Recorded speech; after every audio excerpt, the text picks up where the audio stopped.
somehow found its way into my music. But we are all rooting for Billy Joel, and I'll see you right here tomorrow. Good night. Right now on News Channel 67, Augusta commissioners discussing what projects should get more money. We have a preview. Also ahead, South Carolina Suicide and Crisis Lifeline have received a record-breaking amount of calls. Details on how they've been serving the people of the Palmetto State. And federal funding cuts have left educators in Georgia concerned. Details on how the cuts may impact Title I schools as your news at 7 starts now. Live from Television Park, this is WJBF News Channel 6 at 7.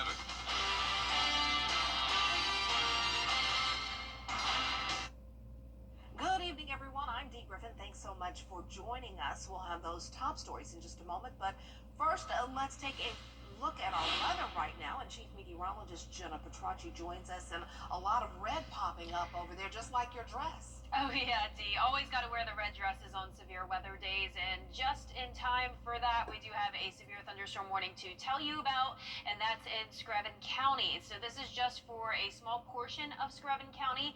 It's just to the south of Sylvania. I know this is a very crowded graphic. I'll show you a more simplified one in a moment, but this graphic shows you a little bit of everything that's going on. So not only do we have the severe thunderstorm warning in the yellow polygon, we also have an aerial flood advisory as well for Screven and Allendale counties, and we have the heavy rain and frequent lightning. Looks like that special weather statement was just dropped, so one thing went away, but we're left with that severe thunderstorm warning for the next 45 minutes, aerial flood advisory for the next hour and 45 minutes, and we could possibly see some gusty winds up to 60 miles per hour over there in Screven County. Just some light rain over in Emmanuel County, and then some heavy downpours peppered about here from Lincolnton down to Burke, but this area that we're watching is not looking like it will be severe. Our live Viper 6 radar across the entire CSRA showing some pretty dry weather over there in South Carolina, but we're definitely seeing our fair share of thunderstorms today. And here's that simplified graphic I was talking about. So if you are located within that severe thunderstorm polygon, the yellow area there, please stay inside, as once again those winds could produce damage. The winds can be up to 60 miles per hour, and that's just to the south of Sylvania. And then we have that aerial flood advisory for a larger part of Screven County and the far western portion of Allendale County until 8:45. You can see the rainfall totals are climbing. This is just over the last 3 hours. Within that aerial flood advisory, we're seeing 2 to even over 4 inches, especially right along the Savannah River there between Screven and Allendale counties, and then even back towards the west, 2.5 to 3.5 inches over in Burke and Jefferson County. And here's a look at our Terry Lambert Hyundai Skyview cam there in Waynesboro. And coming up in the full forecast, I'll have more on what you can expect for the rest of tonight. So stay with us. But back to you, Dee. All right, thanks so much, Jenna. We'll see you in a few more minutes. Coverage you can count on continues as the project list for the next phase of the Augusta sales tax. It's coverage you can count on continues as the project list for the next phase of the Augusta sales tax looks to be growing. Commissioners holding a splost work session where city leaders were expected to suggest cuts to the $420 million recommended project list. And George Escala has more. The job of coming up with a project list for the next phase of the sales tax has taken a turn. We are definitely going in the wrong direction, but I think we're going in the right direction when it comes to having discussions, because now we can see what the consensus is for certain projects. The administrator recommending $420 million in projects for the next phase, but expects commissioners to cut that list by about $50 million, but instead, city leaders adding about $100 million in new recommendations. We have a responsibility to quality of life improvements in the city of Augusta, which means we have to allocate money for affordable housing, for black demolition, for the Riverwalk, and for other projects that will add to Augusta's wow factor. In its 12 years, the Augusta Convention Center has had a $200 million impact on the Augusta economy. And some say creating more room would mean more money for the city. The convention center requesting $18 million to increase its size by 50%. It would basically generate us over 50,000 square feet of meeting space, which puts us in a position where we can heavily compete with some of those bigger conventions that right now we just don't have an opportunity to get. The administrator's recommendations do not include the $18 million, but going forward, it looks like it will. Because of the economic value that the convention center brings to Augusta, it's just a no-brainer. I support the convention center, and I support the other $120 million acts that was presented today. Commissioners will try again Thursday to chop the SPLOST wish list down to size. In Augusta, George Escala, WJBF, News Channel 6. A new face has joined the Augusta Commission on a 6-3 to 1 vote. Tanya Barnhill Turnley was appointed as the interim commissioner for District 4. She replaces Alvin Mason, who resigned last month due to health reasons. I do not take this lightly. I appreciate the opportunity to serve and represent directly the 25,000 plus people of District 4 and wholly the 200,000 plus people that call Augusta Richmond County home.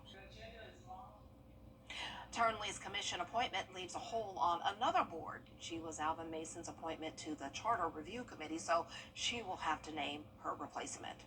The city of Aiken is helping seniors prepare for stormy weather. Leaders are teaming up with the South Carolina Department on Aging for the new Senior Prep program. The goal of today's free event is to share helpful information and resources about what to do before, during, and after a disaster. Organizers say it's about learning what services are available. So seniors are in a disproportionate when it comes to emergencies, usually because of their age or a disability. It takes a little bit longer for them to get prepared. Today's event is to educate them, helping them make a plan for emergency kits to be educated, and when that time comes, they'll be prepared. So it allows us to get out, give them some brochures, educate them on weather radios, code red, those are all warning devices, and educate them on, all elements of weather issues, whether it's a hurricane, earthquake, tornado, fires, etc. Vaccines and COVID-19 testing are also administered.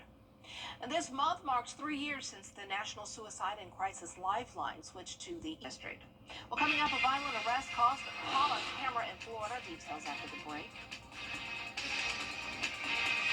Hey there, Georgia. I'm John Crow with your Cat Street. Now to the violent arrest caught on camera in Florida and authorities defending the officer's actions. And we want to warn you here, some people may find this video hard to watch. Here's Rhiannon Alley.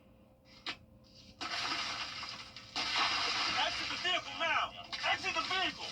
The Jacksonville, Florida Sheriff's Office has now released body camera video of this violent arrest back in February, insisting the officers did nothing criminal. The suspect, 22-year-old William McNeil, also recorded video during the traffic stop. There's no rain. It doesn't matter. You're still required to have headlights on. In his video, he can be seen arguing with officers before one breaks his window, punches him, and pulls him from the car, hitting him again. He was very confused as to why he was being pulled over for not having headlights on during the day. But police say that video tells only part of the story. Give me your driver's license, registration, proof of insurance. In the newly released police body cam video, an officer is seen arguing with McNeil after pulling him over for not having his lights on in the rain. McNeil then locks himself inside as the officer repeatedly orders him to exit the car. Sir, this is your last warning to open the vehicle and exit before we're going to break the window. I didn't do that. It's called resisting, idiot. There absolutely was force used by the arresting officers, and yes, that force is ugly. And just because force is ugly does not mean it's unlawful. In the police report, an officer claimed McNeil was reaching for a knife. McNeil's lawyers deny that. We watched the video, and it did not happen. McNeil says the incident left him with a chipped tooth and wounds requiring 9 stitches. Despite the deputies being cleared criminally, an internal investigation into their conduct is underway. Court records show McNeil was charged with resisting arrest without violence, as well as driving with a suspended license. He served 2 days in jail, and he has not said whether he plans to sue. Rhiannon Alley, ABC News. New York. And once again, we do have some strong storms in the CSRA, and one of those is even severe down in Screven County, where there's also some flooding ongoing. I'll have more details right after the break.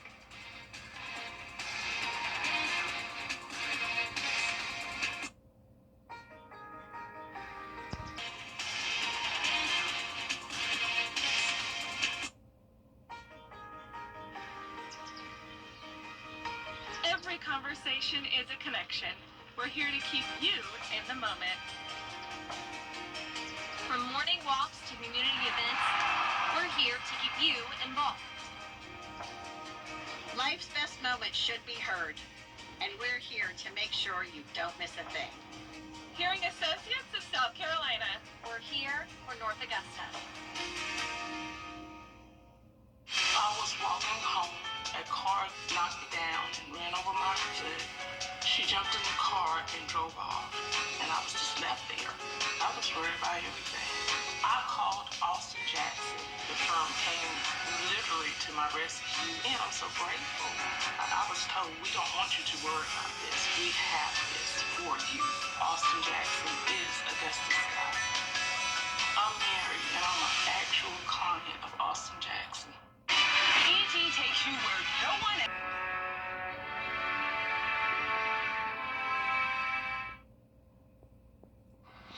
Now, your most accurate forecast with WJBF Live 5 for 6. Welcome back. It is a stormy evening here in the CSRA, at least for around half of our area. We're tracking scattered showers and storms in our western counties and especially in our southern line counties.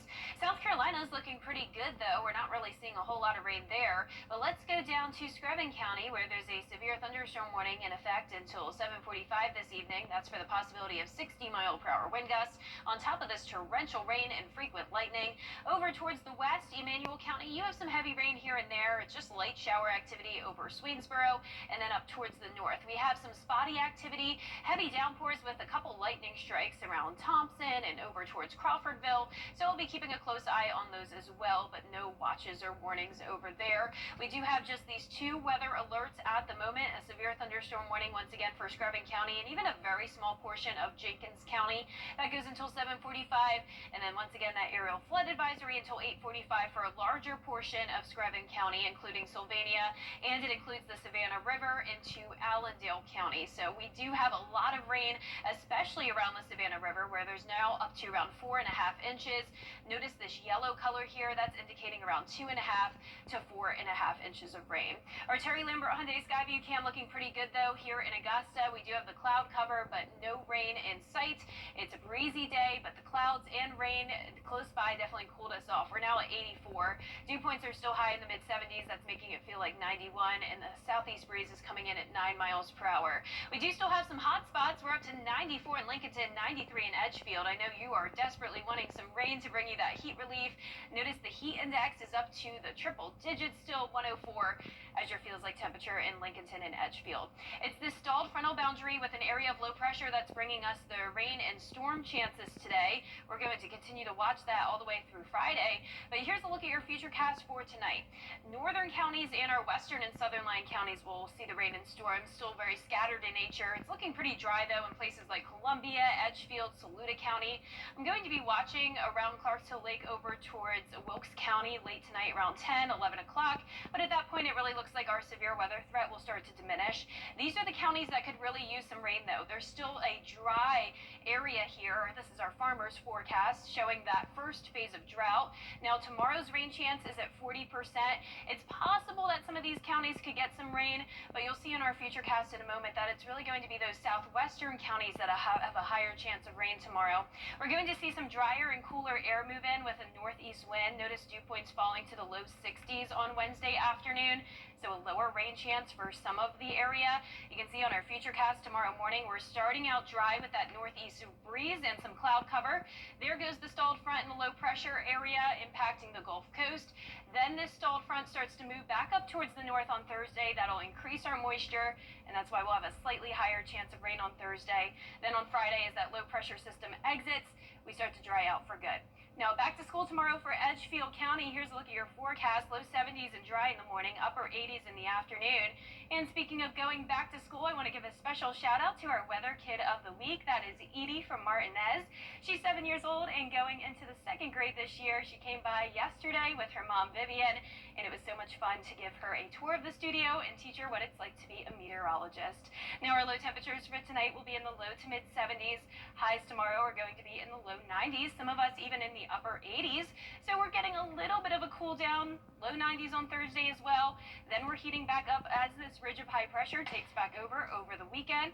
Rain chances still sticking around, but we'll be back to more typical summertime weather where it's just pop-up showers and storms, not all this craziness we're seeing right now. All right, thanks so much. We'll be right back. Hey, you. Your wife is hot. Yeah, she is. No, not like that, dummy. I mean, she's literally sweating because your AC is on life support. And if you don't call Cool Ray Mechanical soon, things are going to get uncomfortable. We'll have your AC up and running fast, so the only heat you'll feel is the good kind. Cool Ray Mechanical, your Rate Pro partner, has been keeping homes cool, wives comfortable, and marriages intact since 2006. Try Bojangles' brand new. Get moving. Lifestyle. For my friends and rules to go. Former Dancing with the Stars host Tom Bergeron is back hosting a new dancing competition with an unusual twist. Dancing with Sharks is the kickoff to Shark Week on the Discovery Channel, which starts tomorrow. It's a popular time for new viewers to tune in, so the network really wanted to get creative. All of the human dancers are expert scuba diving shark handlers who do have experience swimming with sharks. No way. Okay, that's interesting.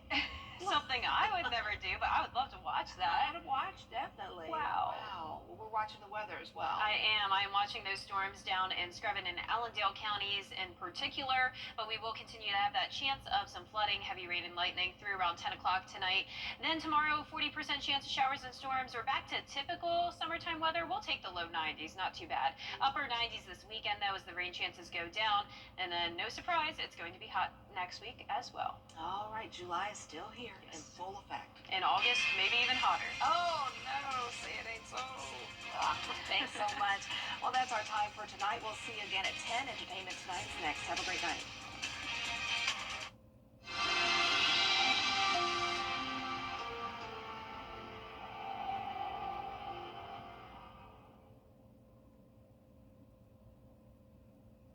The CSRA.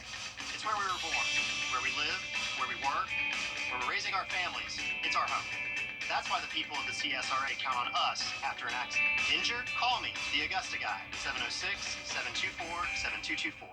Hey, CSRA.